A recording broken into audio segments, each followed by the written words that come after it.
పుష్ప అనుకుంటే ఫూల్ అనుకుంటే కాదు భయ్యా. ఫైరు ఫైరు భయ్యా, ఫైరు నీ తగ్గేదేలే. పుష్పరాజ్ పుష్పరాజ్ నీ తగ్గేదేలే.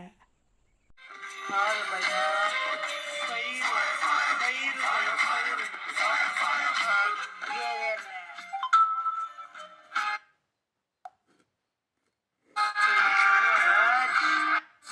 ఇలా చేసినారంటే మేము పెట్టే వీడియోలన్నీ మీకు మిస్ అవ్వకుండా చూస్తారు అంతే. తర్వాత ఇక్కడ వీడియోలు ఉన్నాయి, అన్నీ చూసేసి లాస్ట్లో మీరేం చేశారంటే మన 5 మంచికి షేర్ చేసి మర్చిపోకండి. 1 2